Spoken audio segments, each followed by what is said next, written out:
End of year exam for physical science 2015. Question 3. A golfer hits a golf ball off a tee that is 2.5 metres above the fairway. The golf ball leaves the club with a horizontal velocity of 20 metres per second. Ignore any effects due to air resistance. Okay. Show that it takes approximately 0.7 seconds after the golf ball leaves the club before it lands on the fairway. Well, what's this ball going to do? It's going to go down here and it's going to come down. Let's extend this along here a bit. It's going to come down here and smack into the ground there, because it's going to have a velocity in the horizontal direction which is going to be constant, and it's going to have a velocity in the vertical direction which is going to be increasing as it is accelerating. It's going to undergo acceleration. Okay, so what we're going to do, if I were to drop a ball here at the same time as the golfer smacked that one off there, then the time it took to get from there to there would be the same as it took to get from there to there, because the only part that is going to be contributing to that is going to be the vertical component. The horizontal component is going to be constant the whole time. So if you did that, they would hit the ground at the same time. So we only need to consider the vertical component. So if that is the case, your initial U vertical is equal to 0.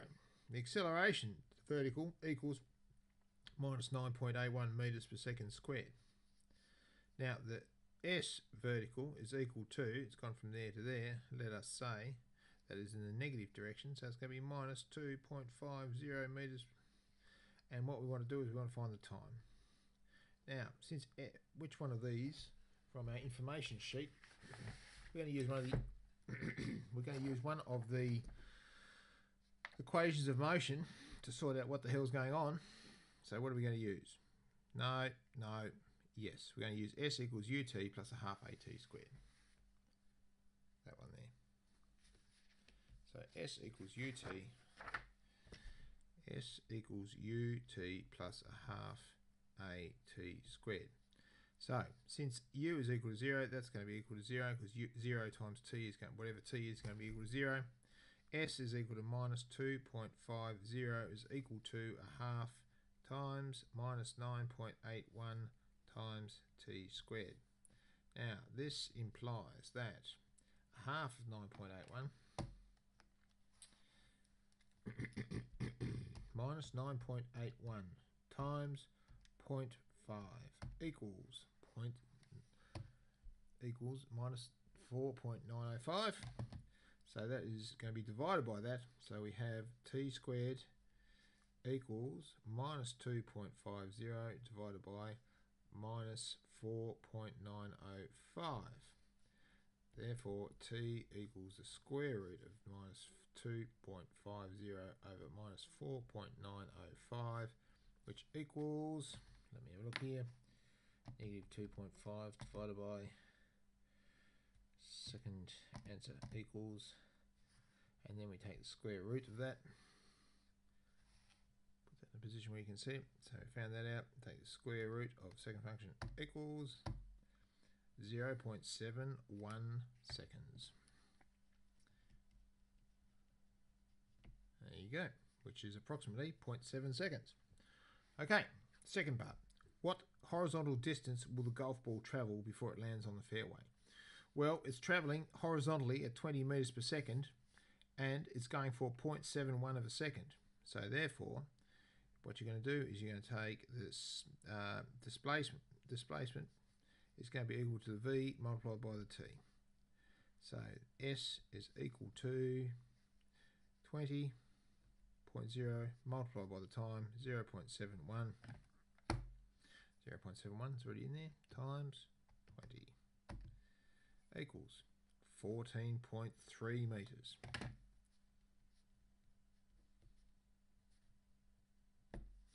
What is the acceleration of the golf ball 0.5 seconds after it has been hit?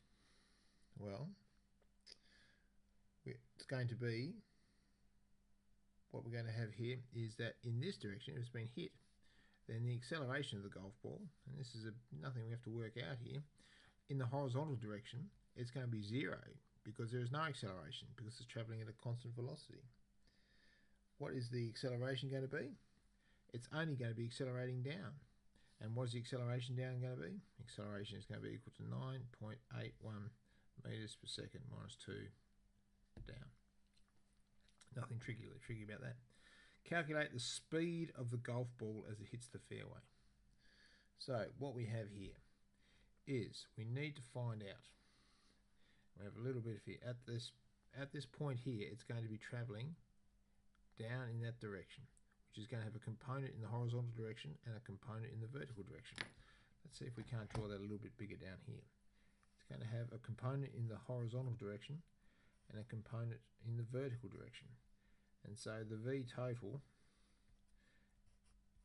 is going to be that. Now we already know that it's going to be 20 everywhere along here. The horizontal speed is going to be 20 meters per second. What is the horizontal? And this is going to be the final vertical speed. Now that's going to be increasing as we go down at this point. So we don't know what that is. So we better find that out first. Well, we know that we don't know the vertical speed. We don't know. U vertical is equal to 0. A vertical is equal to minus 9.81 meters per second squared. And T is equal to 0.71 seconds. So therefore VV is equal to UV plus AVT. Because if we look back at our information sheet, V equals U plus AT is our one of our equations of motion there.